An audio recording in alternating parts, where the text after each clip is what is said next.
Hello friends, 11 जुलाई को विश्व जनसंख्या दिवस मनाई जाती है। संयुक्त राष्ट्र संघ ने 1989 से विश्व जनसंख्या दिवस मनाने की शुरुआत की थी। 11 जुलाई 1987 को विश्व की जनसंख्या 5 अरब की हो चुकी थी। इसे ही ध्यान में रखते हुए 1989 में 11 जुलाई को संयुक्त राष्ट्र संघ ने एक कार्यक्रम की और उससे ही विश्व जनसंख्या दिवस मनाने की शुरुआत हुई। हम सभी जानते हैं कि मानव एक संसाधन है, लेकिन मानव को संसाधन में बदलने के लिए हमें प्राकृतिक संसाधनों का दोहन करना पड़ता है। प्रकृति हमें जीवन जीने के लिए महत्वपूर्ण संसाधनों को निःशुल्क ही उपलब्ध कराती है। हवा, पानी, प्रकाश, मिट्टी, जंगल, पहाड़, नदी, समुद्र, यह लिस्ट काफ़ी लंबी चौड़ी है जो प्रकृति से उपहार स्वरूप मिला है। लेकिन प्रकृति के इन अनमोल उपहारों का आनंद हम सभी तभी ले पाएंगे जब मनुष्य सहित पूरे जीवधारियों और प्रकृति के बीच एक मधुर संबंध हो, सामंजस्य हो, तालमेल हो। यह सामंजस्य तभी तक रह पाएगा जब प्राकृतिक संसाधनों से सभी की जरूरत पूरी हो जाने लायक हमारी जनसंख्या हो। बहुत सारे प्राकृतिक संसाधन असीमित नहीं हैं, उनका अंधाधुंध उपयोग निकट भविष्य में ही उन्हें समाप्त कर देगा और वे समाप्त हो जाएंगी।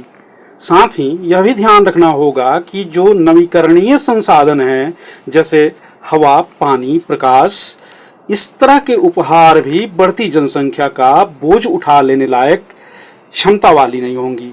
पानी के असमान वितरण और प्रदूषण की वजह से होने वाली समस्याओं से हम सभी तो अवगत हैं ही। इतनी अधिक जनसंख्या का बोझ उठाने के लिए प्राकृतिक संसाधनों का अंधाधुंध दोहन किसी से छुपी हुई बात नहीं है। भूख मिटाने से लेकर के मानव संसाधन तक की प्रक्रिया में हवा, पानी, मिट्टी, ये सब कुछ मिलावट वाले होते जा रहे हैं। देख सकते हैं कि हाल के वर्षों में वायु प्रदूषण, जल प्रदूषण, ध्वनि प्रदूषण, प्रकाश प्रदूषण, मिट्टी प्रदूषण आदि आदि से लोगों का जीवन किस कदर प्रभावित हुआ है।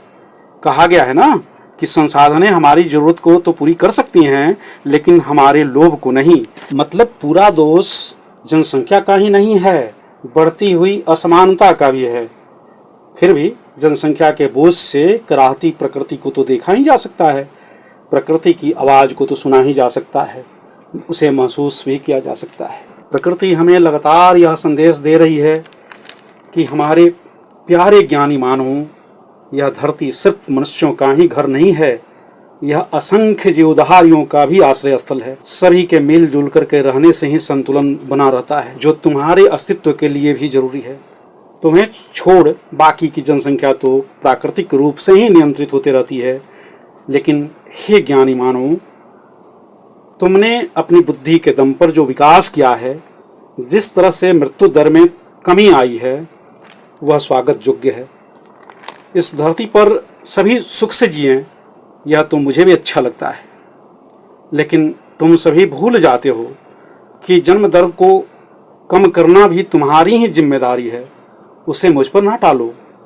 अगर तुम्हारी जन्म दर नियंत्रित ना हुई तो जनसंख्या विस्फोट का बोझ मुझसे सहा न जाएगा।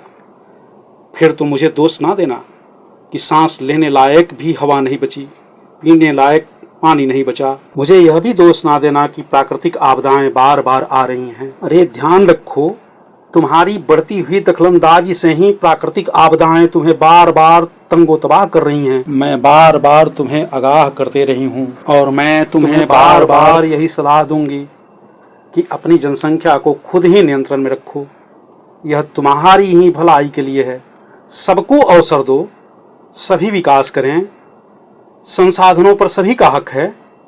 अपनी बुद्धिमत्ता से अगली पीढ़ी का भविष्य सुरक्षित करो। धरती के लिए बोझ ना बनो। धरती लंबे समय तक तुम्हारी सेवा देती रहे, यही मेरी भी कामना है।